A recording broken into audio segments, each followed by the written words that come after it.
Gelaran WSBK Mandalika hari pertama telah sukses digelar. Alvaro Bautista berhasil keluar menjadi juara di FP2 hari ini.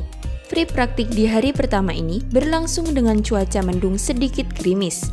Meski begitu, cuaca di sirkuit Mandalika tetap panas karena berlokasi di pinggir pantai. Panasnya Mandalika membuat sejumlah rider kepanasan. Lantas siapa saja ya yang berendam usai latihan bebas? Yang pertama ada Toprak Razgatlioglu. Ya, rider satu ini ketahuan berendam di kolam karet usai potretnya diunggah oleh akun Instagram @patayamahabricks. Toprak terlihat sampai rebahan sambil berendam di kolam ini. Kocaknya Toprak nampak berendam tanpa menggunakan kaos. Di situ pun nampak ada sejumlah tim lain yang ikut duduk di sekitar Toprak untuk memayungi sang pembalap dari teriknya matahari di Mandalika. Rider The Brief Indonesia Style, tulisnya di caption. Sontak saja postingan itu pun dibanjiri oleh komenan kocak para netizen. Bahkan mereka menyebut Toprak mirip dengan mermaid, Yamaha Mermaid, tulis salah satu akun. Mendinginkan diri dengan gaya, tulis akun lainnya. Mermaid Man, Wear Barnacle Boy, tulis akun lainnya. Tak hanya Toprak. Hal serupa ternyata juga dilakukan oleh rider Loris Bas yang juga sudah menyiapkan kolam karet di paddock untuk beredam usai balapan. Hal ini sempat ia pamerkan lewat postingan di sosial media Instagram pribadinya.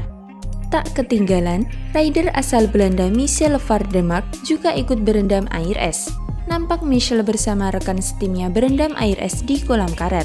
Hal itu diketahui dari unggahan akun Instagram @bmw_motorrad_sbk. Waktu mendinginkan diri, tulisnya di kolom caption. Kolam karet Michelle ini cukup berbeda, pasalnya memiliki ukuran yang tinggi dan juga lebar. Berbeda dari milik Toprak yang nampak tidak terlalu tinggi dan sempit, bahkan sampai membuat kaki Toprak harus ditekuk. Dan tentu saja, kolom komentar akun BMW Motorrad World SBK itu langsung diserbu oleh netizen Indonesia yang menertawai dan memberi semangat untuk kedua rider tersebut. Kelakuan kocak para pembalap dalam meredam panasnya cuaca sirkuit Mandalika ini sudah lazim dilihat. Kolam karet bahkan tong sampah berisi air menjadi salah satu pemandangan lazim di belakang paddock masing-masing tim pada World Superbike Mandalika 2021 yang lalu. Seperti yang dilakukan oleh duet Patayamaha with Bricks, yaitu Toprak Razgatlioglu dan Andrea Locatelli. Pemandangan tersebut tidak khusus hanya terjadi di Mandalika, melainkan juga saat balapan di tempat-tempat dengan suhu tinggi seperti di Eropa saat musim panas atau di Asia Tenggara. Segala cara dilakukan agar para pembalap bisa tampil maksimal ketika lampu start padam dan balapan dimulai. Lantas bagaimana menurut kalian dengan kelakuan kocak para pembalap WSBK ini? Komen di bawah ya.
sirkuit Mandalika terus mematangkan persiapan jelang WSBK yang hanya tinggal menghitung hari.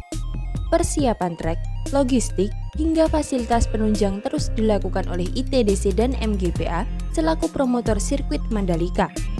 Dengan mepetnya waktu, pekerjaan di sirkuit Mandalika hanya menyisakan penataan tampilan dan pembersihan lintasan saja.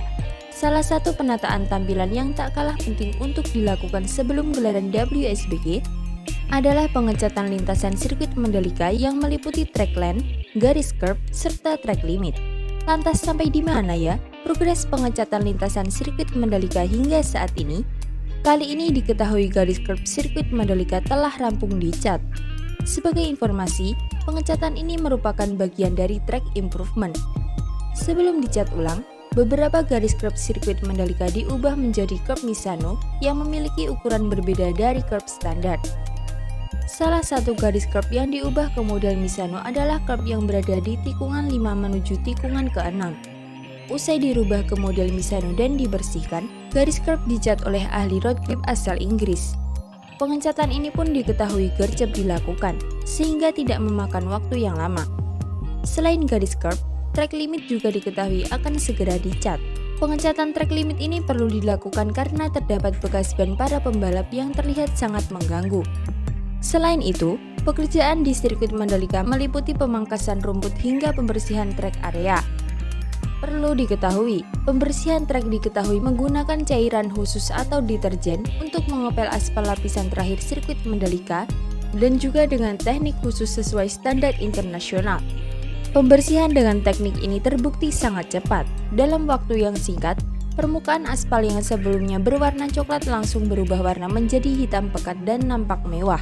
Selain persiapan di area lintasan sirkuit, ITDC diketahui juga terus melengkapi fasilitas di sirkuit Mandalika. Salah satu fasilitas yang sangat penting adalah area parkir. Saat ini kami tengah merampungkan penyediaan fasilitas parkir kawasan berikut jalan penghubung dari Roundabout Sunggung menuju area parkir selatan di kawasan The Mandalika, ujar General Manager The Mandalika Bram Subiandoro.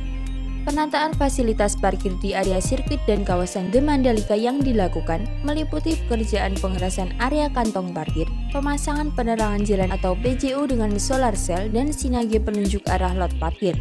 Tidak hanya itu, guna memastikan penyelenggaraan event berjalan lancar, baik di sisi crowd control dan manajemen lalu lintas, ITDC dan MGPA telah melakukan koordinasi dan kerjasama dengan Polda NTB serta Dinas Perhubungan Provinsi NTB.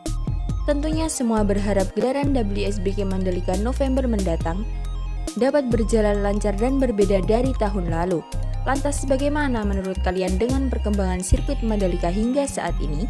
Komen di bawah ya.